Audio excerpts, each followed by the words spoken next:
We are a nuclear nation. If we think we are going down, we'll take half the world down with us. This is what Pakistan Army Chief and Pakistan's de facto military ruler, Field Marshal Asim Munir had threatened to do in a future war with India. From the American soil and on the day the US dropped the atom bomb on Nagasaki 8 years ago. India hit back today by condemning Pakistan's Army Chief Asim Munir's threat of nuclear war. In a statement, the Foreign Ministry noted that the nuclear sabre-rattling is Pakistan's stock in trade and expressed regret that such remarks were made from the soil of a friendly third country. The statement is, quote unquote, the international community can draw its own conclusions on the irresponsibility inherent in such remarks, which also reinforces the well-held doubts about the integrity of nuclear command and control in a state where the military is hand in glove with a terrorist groups, MEA said in a statement. The government also said that it showed how Islamabad is an irresponsible state with nuclear weapons and that there was a pattern that Pakistani military always shows. Field Marshal Munir was visiting US for change of command ceremony and the retirement ceremony of the outgoing Commander, United States Central Command, known as CENTCOM, General Michael E. Kurilla. He visited 2 US cities and it was in Tampa, Florida, during a speech at a special black tie dinner hosted by Honorary Consul for Tampa businessman Adnan Assad in front of an estimated 120 Florida-based members of Pakistani origin that he said this. The guests at his Florida event were prohibited from carrying mobile phones or digital devices into the venue and no official transcript of the speech was released. What has come out is his reconstructed the speech using accounts from multiple attendees.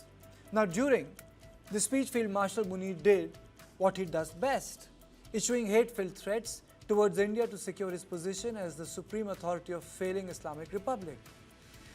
Reading from his prepared notes, Field Marshal Munir dedicated a substantial part of his speech to Pakistan's recent military conflict with India, and he repeated his earlier description of Kashmir as Pakistan's jugular vein, asserting that it is not India's internal matter.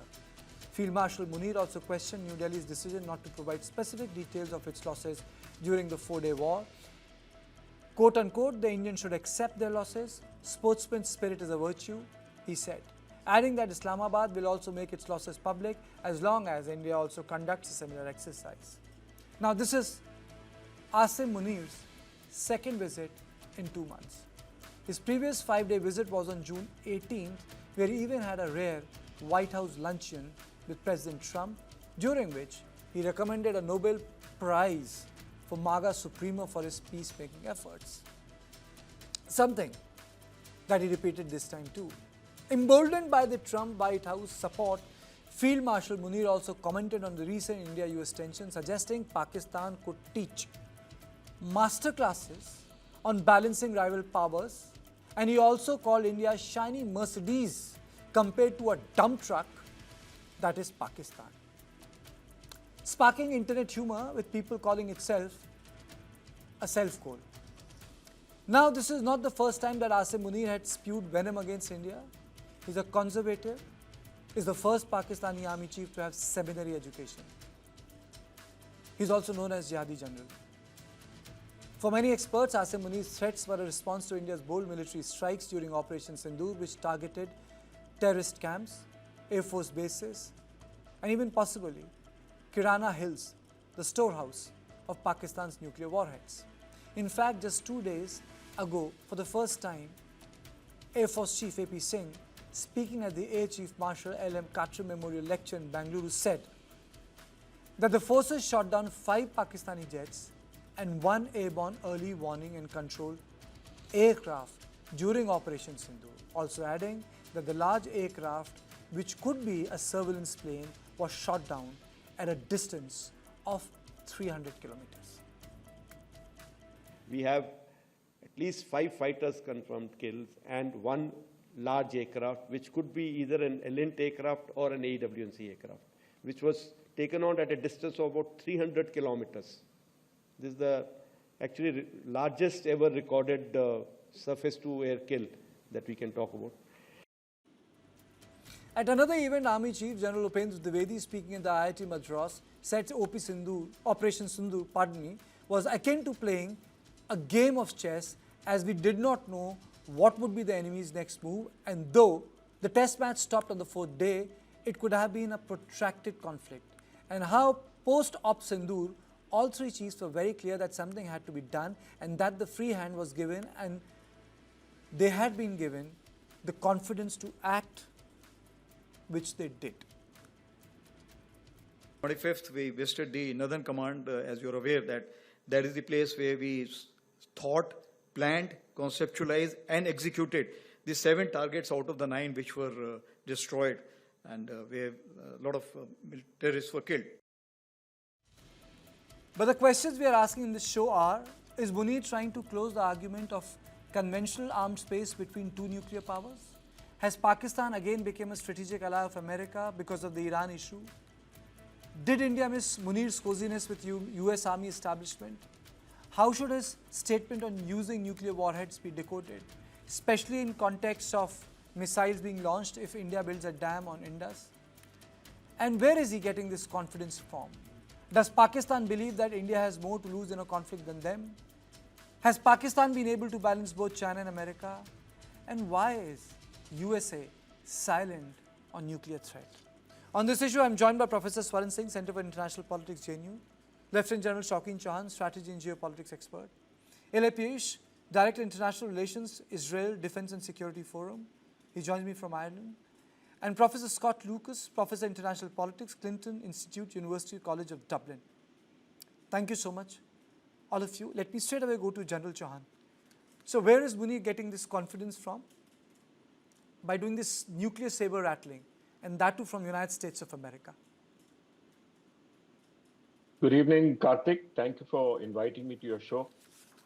It's indeed, what is clear is that Munir is only bluster. This is a prepared, planned way by which they are trying to, create this game in our mind, create a problem in our mind to tell us that, look, I can do this and I have the support of the Americans. And that's why I used American soil. But this is all bluster. There's nothing clear about it. The dam is going to take some time to come. A lot of water will flow across the Indus by then. And the situation will change. But the main thing is that neither Pakistan has the ability to attack whatever we create along the Indus.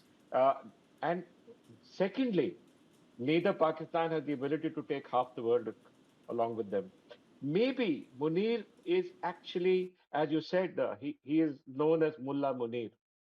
This is another step in the narrative warfare, the fake narrative warfare that Pakistan has been planning and doing for the last 3 months post Operation Sindoor. Whatever their losses are, they add that particular thing and go further from there and add even more lies to whatever they're doing. So this spreading of lies is a continuous process, and it's a well-planned narrative game that they're playing with us. And we should be clear that these are just games that mean nothing. And at the present moment, the only saddening thing here, the only situation is, why did he use US soil to give us this threat? And secondly, why has the US accepted such an irresponsible statement from a military chief of an known irresponsible nation? These are the two main issues. We don't have to bother about Asim Munir at all. Neither are they in control of their nukes. Nor do they have the capability of that. If he uses nukes on a dam, he's going to finish his own the Indus water anyway. Will be a huge problem for Pakistan if something happens there. So geopolitically, militarily, these are impossible events, Karthik. Okay. The main thing is, are we being threatened by even the US permitting him to say whatever he said from Tampa? Okay, let me go to L.A. Piyush. Is it because of the fact that suddenly importance for Pakistan has increased in the American scheme of things because of Iran? It certainly is possible. And I would say, I think to my colleagues' comments about why it happened on U.S. soil, I think that actually is quite significant. I think, he had mentioned earlier, I guess in your promo, the quote that sportsman's spirit is a virtue. And the idea that a general could be talking about nuclear weapons in this kind of terminology, I'll just go back at him. I think he's overplaying his hand. I think there is a sense right now that there is, and certainly there is, a certain friction between the US and India. And I think Pakistan is trying to jump on that and trying to jump on that in the US, trying to get the US to embrace that. And I think they're going to be overplaying their hand right now. And when you go ahead and you suggest that you want to nominate President Trump to be who win the Nobel Peace Prize, and then on the other hand, are talking about the nuclear war, kind of one knocks off the other, and I think that's going to be a major problem for them moving forward. Professor Swaran Singh, but then why is America silent on it? If they are so sensitive about nuclear issues, my question is, they have been particularly silent on the statements given by Munir. Indeed, I think it's partly because President Trump is miffed with India on multiple reasons of being a BRICS member, on not recognizing his role in India-Pakistan resolution of the conflict, and so many other things. And he's letting this general from Pakistan, carry forward that kind of angst, anxiety, paranoia, or whatever you want to call it, against India. And carry it to almost, caricature level. I mean, it's a formal official visit on a very important occasion of the retirement ceremony of Central Command Chief General Kurila. And one cannot assume that these words were not really thought of before. Absolutely. And then to talk of 10 missiles, why 10 missiles? And why hit that dam which is going to destroy Pakistan? And then, of course, talking of India being Mercedes, Pakistan being a dump truck, very strange language. But interesting it is that people are also citing now that a similar mention of Jinnah's quotation of Kashmir being jugular vein was also used before Pahalgam attack. So I think India will have to be careful with what is he, who is he talking, is there any message here? But I think it is equally interesting that it is going to bring down the credibility of American establishment much more, because they claim themselves to be the kind of leaders in ensuring, peace and stability when it comes to nuclear weapons and nuclear tensions. And here they are not just keeping silent. All the top generals of United States are hosting him, meeting him. And of course, before that, on 8th of August, we saw that President Trump had also earlier invited him to White House. And it's a strange thing to me. Pakistani generals, of course, this is unprecedented, but one can understand that they will sometimes use that kind of unusual language. But the host, United States, to ignore it, to be silent about it, I think that is a far more threatening signal, not just for India, but for everyone else, that you could allow a general who is known to be sympathizer with terrorists, and of course, sympathizers of terrorists could pass on some of these. And he's a hardliner, sir. He's a hardliner, educated. I have no issues people getting educated in a seminary, but when I use the word, I use it with the sense that he is the real inheritor of Zia's politics or Zia's army. He was recruited when Zia was trying to Islamify Pakistani civil society and army. He represents that culture of the Pakistani army. He's the product of that politics of Zia ul Haq. That's what we have today. Indeed, that whole generation of Islamization of Zia ul Haq changed Pakistan in a very different direction. And then we saw out came the result of Taliban being created, and Afghanistan getting into further radicalization. And that kind of mindset is really dangerous for Pakistan itself. And I think the credibility of Pakistan, of course, is really low now, and increasing anger, frustration that they have with India being recognized increasingly around the world, India being now touted as going to be third largest economy, etc., makes them, make such really unacceptable, but below the belt and really pedestrian kind of comments which do not hold a field marshal, in that esteem that a military general should be held in. And the language and the tenor and the kind of location where he's speaking is, of course, very, very unusual. But to me, greater concern is how American establishment has virtually kept silent. The only voice we heard is a statement from Pakistan Foreign Ministry saying that they have a very strong command and control under complete civilian control. Pakistan is a responsible nuclear weapon state, that they hold restraint and they are disciplined and so on, which doesn't mean much because we understand who controls the power in Pakistan. And here is a general who's not accountable for whatever decisions or comments he's making, is able to not just say such things, but I'm sure he has his finger on the button in case who controls weapons in Pakistan. And civilian leaders may not have much knowledge control of these weapons itself. So that kind of chaotic situation, saying he will take half the world down under with him, is very concerning. I think the whole world should be concerned with what is he doing and what is he saying. And United States particularly has astonished people like me that they could not just keep complete silence, but give him red carpet treatment. He should have been told to leave the country immediately. I think that is the treatment he deserved. No, I understand, Professor Swarin Singh, that many new nuclear states can take a position on this issue in which the whole idea is to involve intervention, not to use the weapon, but to involve intervention, because they know they cannot carry out any such non-conventional strike. But my next question will be to Professor Lucas, but after a short break, and my question would be, sir, to you.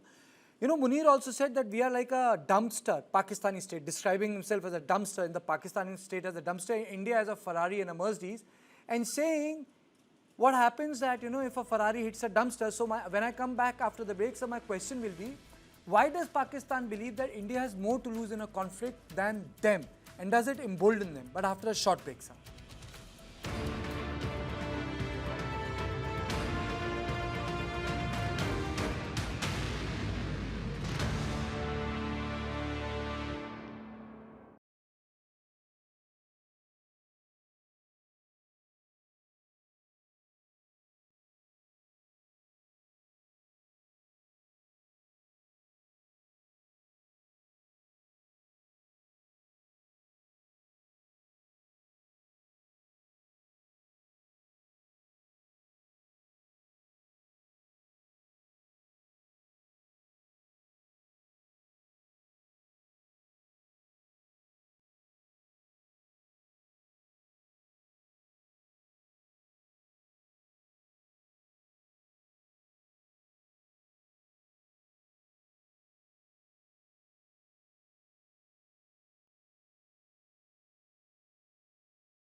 So, Professor Lucas, my question is to you on an issue which we have been discussing, that India has responded to the Pak nuclear threat, that why does Pakistan think that we have more to lose and not them, and does it embolden them?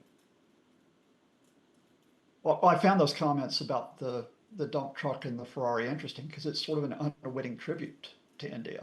The idea of India having this very vibrant economy, which is on the verge of being the third largest in the world, which has had this rapid technological advance, whereas Pakistan has been lumbering, has been riddled with issues, economic problems, corruption, instability. And what the general is saying is, all right, well, all that's happened, but we still can take you on. But with that said, and with respect to the other guest, I do think this is a very important game. And it's an important game not because it's military but political. Beyond the issues of the Indus waters in Kashmir, which are potential flashpoints as we know, I don't think we're looking here at like this is nuclear confrontation. Instead, what this is a Pakistani military commander playing to the Pakistani diaspora, saying, look, we've got strength here, and doing it in the midst of a Pakistani political campaign, which has been really successful with the Trump administration. And here's where I think the important point here is, because this is where the battle's being fought, if you will. Back in March, Pakistan delivered an Islamic State Khorasan suspect to the United States. They built upon that by telling the U.S. military, U.S. intelligence community, you can work with us. And then very importantly with Trump, they flattered Trump. They gave him credit for ending the India-Pakistan skirmish back in the spring, whether or not that's true, because they knew it would make Trump feel good. India, on the other hand, which is projecting itself as a great power, doesn't want to say Trump came in and stopped all of this. But Trump remembered that, which is why General Munir went back and visited Trump in June and then said, we nominate him for the Nobel Peace Prize. So now Pakistan has got Trump really, really liking them. And what they're now doing is they're playing upon this with the idea of, we are your reliable ally, Mr. Trump, because we serve you. And that's interesting, that even as the Pakistanis are talking about how, we're a power here, just like India is a power, they're doing it by effectively using Trump as their big brother. And I think you have to recognize that political game, because let me give you one other thing that's important here. What the Pakistanis have been telling the Americans is, we've got natural resources here. We've got minerals. We've got energy resources. And who was one of the people who they brought over to Pakistan to show off all these trillions of dollars in resources? The son of a man named Steve Witkoff. Who is Steve Witkoff? He's Donald Trump's right-hand guy, his envoy for the Middle East, his envoy for Iran, his envoy for Ukraine, Russia. In other words, Pakistan is playing personal politics with Trump, which is why almost no U.S. outlet today will be reporting the headlines that you're reporting, because they didn't pay attention to that event. Instead, the event that they watched was General Munir paying tribute to the outgoing American commander, General Kurilla. So my next question to you is that, when we talk about Munir, there is one particular thing which comes to mind, that he has been able to balance both the Chinese and the Americans. Do you think, like Yahya Khan, is he trying to play a conduit between, at that point in time, Kissinger and Mao and Nixon, between Trump and Xi Jinping? Is there some sort of a play you think happened? Because even at that point of time, no one had an idea. And Kissinger had come to India for a day's meeting. Then he went to Islamabad, stayed put at Munir, and quietly took a plane and told everyone that, he has a bad stomach, went to Beijing and came back. I'm just saying that, do you think a possibility of Munir playing this sort of a role? Well, I just think there's a fundamental here that when you're a country that's playing from a weaker position, and Pakistan is weaker economically than India, Pakistan is weaker, I think, in terms of its technological base than India, you have to try to balance bigger people around you. Now, you can go to the Chinese and you can say to the Chinese, look, we're not ganging up on you like other countries are. We're not part of the Quad like India is. We're here for regional stability. Then you can go to the Americans and you can say, look, we're not here to be alongside Beijing. We're not part of like this BRICS mega axis. We're here to maintain stability by working with you on whether the question is Afghanistan or Iran. And you just simply play both sides. Now, at some point that might break, but right now it's actually working. And India doesn't have that space to be able to do that. India cannot go to China and appear to be too close to them, because that will incur the wrath of the Trump administration, which is already upset with India because of Trump's tariffs bluster. Okay, so which means that it entirely depends on what the Indian response should be. General Chauhan, I'll come to you after a short break, because we talk about the China-Pakistan border in terms of one border, not two borders. It's like one border after Article 370. So when there is one border, what should be Indian response? Because I think we are strategically hemmed right now, but after a short break.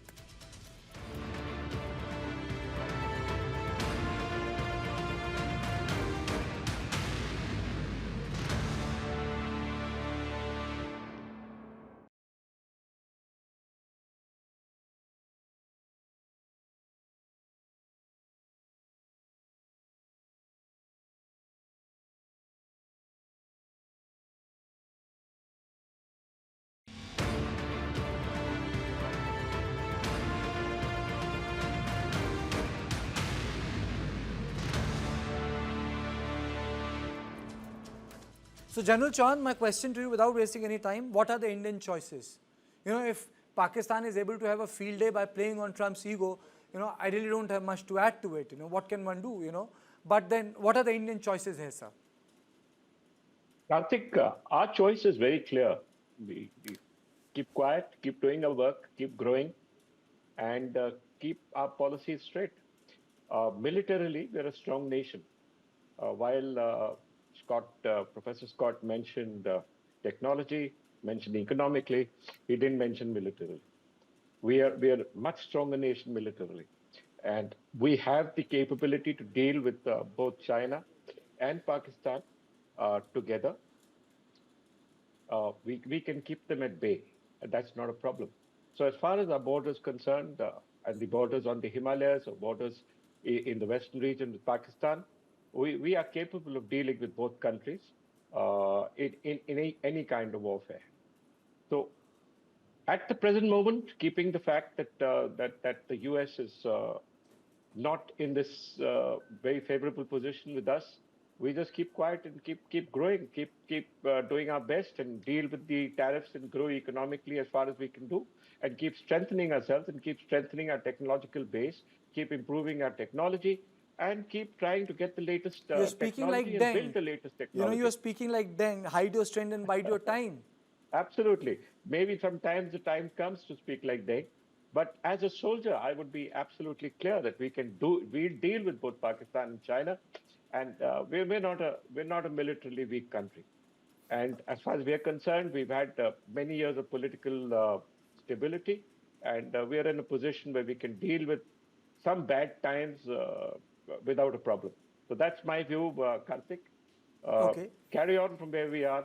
Don't bother. Don't jump too much. It doesn't really matter. This too will pass. But absolutely, this too shall pass. It's not as if India has not seen tough times. India has definitely seen tough times from the wheat import subsidy it had to seek from the United States of America. Absolutely. Yeah. The so-called the pink grain, which was only edible for animals, but then that's what the Indians got. But that's not the point. You know, Munir also said one more thing. LAPH and Professor Swarn Singh and Professor Lucas, I want you on this. He said, this time we will attack from the east. You know, people have only picked up 3 components of his speeches. He has said a lot of things. He said, this time we will attack from the east. Is he hinting at the fact that it's northeast, Bangladesh, LA? Karthik, there's no room for attacking from the east. Absolutely no way that anyone can come through Myanmar. There is the question of Bangladesh doing something or permitting anyone to do. Bangladesh loses much greater because if Bangladesh thinks she has only a Siliguri corridor of 22 kilometers, Bangladesh has 3-4 such corridors which we can cut and directly reach the northeast. That's not a problem. Like I said, we're strong in these places. We're strong along the border. We've dealt with this situation. We've war-gamed each situation. We've war-gamed each one of our vulnerabilities and decided that this is the course that we will take. So we are okay in each situation, Karthik, which is not a problem. The East is the least of our problems at the moment. We, as you know, we've signed ceasefires with the northeastern terrorist groups. The Naga groups are in sync with us. There is no problem with Myanmar. Myanmar itself is facing an insurgency. But you know, General Chauhan, I think he's the most, and I want LAPH on this. He's the most vocal Pak general after Pervez Musharraf, who has started to speak on multiple issues. I remember I covered Agra summit. I have covered Agra summit, and I think he's the most, I can say that, vocal Pak chief after Musharraf. LA. It sounds like a lot of bluster. It's hard to imagine that this can be taken that seriously. It's something that is really designed to get a reaction, and he's getting the reaction. And I think that's all that it really is. And I concur with my colleague. I think just stay strong, make yourself. India needs to be strong, and frankly, even when it comes to the relationship with the U.S., the U.S. is always, certainly President Trump is always looking for strong allies, strong partners, not a country that goes back and forth. So you want to be strong. You want to say be solid and stable. And I think that will, at some point, the relationship between Pakistan and the U.S. I think there's going to be some stumbles, and I think there'll be a very good opportunity for India. Okay, Professor Swaran Singh, your comments on this? The most vocal Pak Army chief since Musharraf?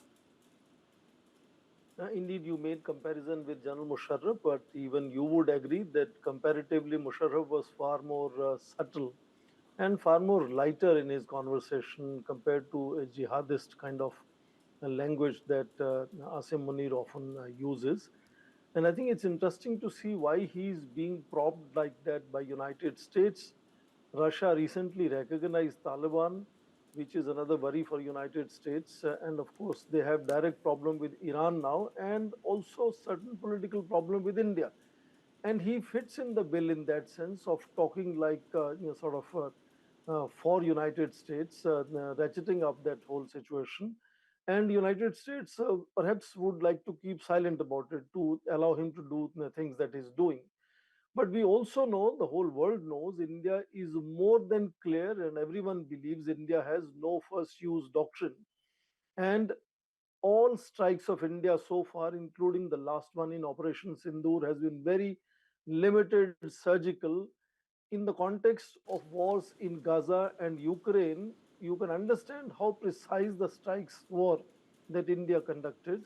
In fact, cautioned them that they are going to be strikes on terrorist bases. And how can, in that situation, one can assume India creating an existential threat to the nation of Pakistan? So this is nothing but a rhetorical kind of building up of a scenario, and then saying, I'm going to, take down half the world with me. I mean, every other country of the world should be concerned about it. That here is a general who's now recently promoted as Field Marshal of Pakistan. He's talking of taking half the world with him. And, particularly since Pakistan is the only country where there are established stories of sympathizers in the scientific community, there are links with terrorists. It is the most unstable nuclear weapon state in terms of command and control. And George Bush Jr., I remember, had placed billions of dollars in helping Pakistan to build their command and control, which was never accounted for. So we don't know if they really have a robust command and control there. You remember Al-Qaeda had mentioned of dirty bombs, which could mean that even if they are able to get some kind of uranium, enriched uranium, plutonium, etc., they could create dirty bombs. There is no other country in the world which has such loopholes and porous nuclear establishment that Pakistan has. And then the Field Marshal talking about taking down half the world with him is something that should worry, I'm saying, not just India, it should worry every major nation around the world, particularly all the neighboring countries in Eurasia, including friends like China. Absolutely. And Professor Lucas, your closing comments, in a world where India is getting surrounded by leaders forever. The Field Marshal Munir is a leader forever. We have Xi Jinping, who is a leader for forever. Muhammad Yunus is still not going again, despite being a mandate for 3 months he had, and he wants to conduct elections after a year. And then we have Putin, another leader forever. And then we had a North Korean leader, another leader forever. And the Myanmarese generals are also leaders forever till they demit office. How do you see that from an Indian perspective? We had a democracy surrounded by these leaders forever kind of personalities. I mean, I find it unnerving in a way, because it's sort of a different equation which comes at play. It's not for me to advise the Indian government. They've got smarter people than me. Academically, absolutely. This is not a news show done by this is not a government show. This is an academic discussion. Talk is cheap, and General Munir has thumped his chest. He's grabbed the headlines in India today. I hate to say it, but there's a risk that you've risen to his bait. That you're giving him the reaction he wants. My advice would be, with respect, is just show him the back of your hand at this point, because there's far more important relationships out there you should deal with. And I'm not just talking about the United States, where you should be thinking about the military, intelligence services, about the legislators who do not all think like Donald Trump. I'm talking about the states of the European Union. I'm talking about the UK, where you just signed a historic trade agreement. I'm talking about others in the Indo-Pacific region, whether it be Japan, South Korea, Australia. I'm even talking about, dare I say it, looking to repair relations with a country like Canada. In other words, strongmen like to thump their chest. They like to play bullies. There are a lot of folks out there who are not bullies. They would prefer to work with India. And I think that's the relationships you need to try to cultivate at this point. You have a point, Professor, but anything which comes from the Pakistani establishment, which is army, should not be set aside. Who knows which part becomes a reality in future. But thank you all of you for joining me for such a riveting conversation.